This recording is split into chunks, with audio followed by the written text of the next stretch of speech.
What's up guys, Dominic here. This will be the first video in my series of tutorials on Adobe Photoshop and how to do some basic editing things and so on in Photoshop. So I have a picture here of a dog, and I'm going to go ahead and open this with Photoshop and go over the basics of Photoshop here. So first I'm going to resize the window here, and I use Command plus to make the picture a bit bigger.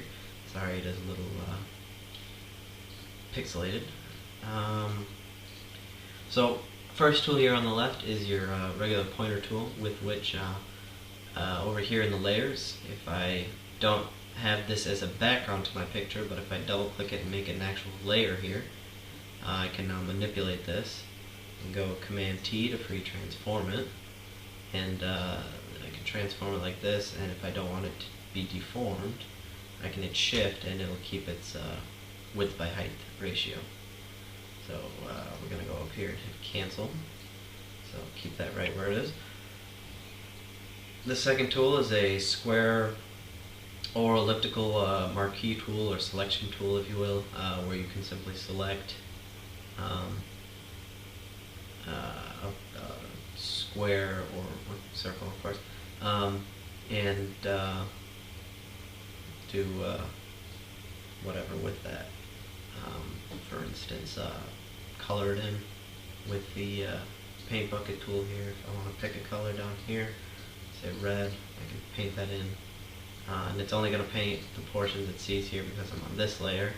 But if I go in my history here, back to the rectangle marquee, and I'll make down here a new layer, on that layer, paint this red. So the second tool here is a polygonal or regular lasso tool, and this you can just draw your selection and then yeah, so on. Or the polygonal lasso tool, I can go through and select whatever I need, and then double click, or if you go right here to the end point here, it'll give you this little circle next to the pointer. That means you're going to close it. That circle, click, and it closes. So the Smart Selection tool, or the Quick Selection tool if you will, deselect here, will select only what you're, well, it's like a quick way to select what you want to select, I suppose. If I just want this dog, I can use the Quick Select here to select, not super, but to select fairly well. Oops, now I'm minusing. You gotta hit plus and add everything you want here. So it's not a big deal if you go over a bit. And we'll go minus. We don't want this here, and this here, this.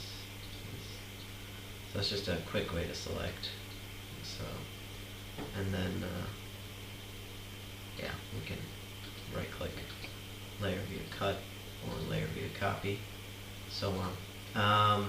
Then the crop tool, basic cropping tool here. You can crop down a picture like so, and yeah, basic crop tool. So here you have the eyedropper, with which you can pick a color, any color here. You can see it changing in the bottom left there as I go over here over the colors, so on. The healing brush tool, I see it more of a pimple removing kind of thing, but if you just click, it'll remove parts of your picture. So let me undo that because that looks really weird. So the paintbrush tool, you can go through all these different style paintbrushes. I don't really have very many, but if you hit on the little triangle, you can add all these different styles, and then you can just use this and draw like grass, and of course you can always change it up here, the diameter, and so on. Next tool is the clone stamp tool, and if you hit Alt or Option on the Mac and Alt on a PC, you can select somewhere, and then you can essentially copy that or clone that, whatever. So if I wanted to clone the dog here, over here on the left side, I could clone right there the dog, so on. See? So the next tool is the history brush tool. I'm not positive what that does. I guess it just, yeah, turns your picture back the way it was. Pretty logical tool, I suppose. Just for that one layer though. Eraser tool, very simply, you can always adjust the hardness so that instead of having a really hard erasing, it'll be much softer. It'll have more of a feather and so on, and won't erase it as much. The paint bucket, I just told you about that. Gradients, gradient tool. You can come up here, pick a start color. You can add colors throughout. So if I want it to go blue to white to black, like that, hit OK, and then you have this little plus, and you click and drag to adjust the length of your gradient. So it's like this. Up here you can adjust how you want your gradient to look. I want my gradient like this. Click and drag, like so, like so, like so, however you want. And you have all these different options of different style gradients, like a weird warp or like so. So the blur tool, I suppose, simply blurs your image. I haven't really used this tool much. Yeah, it just brings it out of focus. I suppose if we put the hardness up. The dodge tool, also, again, not sure what this does. It appears to simply brighten up the colors in your picture or so. The pen tool, this is good for if you add a mask to a layer. You can go through and select what you want in the mask, and so close it off and use that as the selection for your mask here. Text is quite simple to use.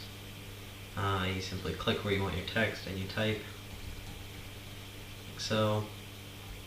And you can resize, of course, anything. So Command T to transform the text here. It would let me. Text. No.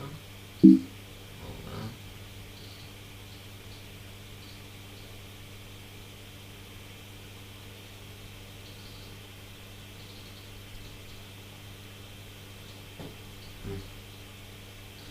Cannot transform the text, but you can delete the text and write it with a smaller font, like 8, like so. You go here,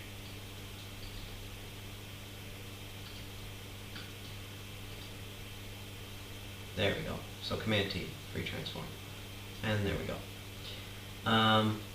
Pointer tool. Path selection tool. I guess you can select a path. Rectangle tool. These are just for drawing real shapes, not just having selections. So if you want a real shape on a layer, here now I'm drawing it as a mask. 3D, I'm not going to go over these really. These are once you get into 3D pictures and more advanced and cutting it into editing as well and so on. And then the zoom tool, I don't really ever use this. It's just to zoom in somewhere. I usually use Command 0 to zoom the whole picture, minus to zoom out, and plus to zoom in. So that's about it. Alright, well, that's your basic controls here on the left. You can go through the menus here. Most of it is pretty self-explanatory. Down here you have all your layers, which is if you, let's say you have a layer here on the very top, and this layer has a square on it like so that is colored red, like so, and then you have another layer with a square that is colored blue, so, oops.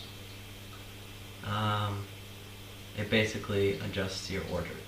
So right now, if I move this square, it's over the red, and if I put it underneath, it's under the red. And you always have to select which, in the layers, which you want to move. See, even if I click down here, I'm going to move the blue one. I cannot just click the red one and move it. I either have to select it in the layers or right click and select layer 1, like so. Right click layer 2 here. Or when you name them, that'll show that name. So, and then the history, this is not normally here. You have to go Window, Workspace, no you don't, Window, History, select it there, and then I would suggest dragging it in here so you have it in here somewhere. And this way you can always go back into what you did, to a certain point, of course. So, that's that. Because Command Z will only undo the last thing you did. See that? So, history, you can always go back farther.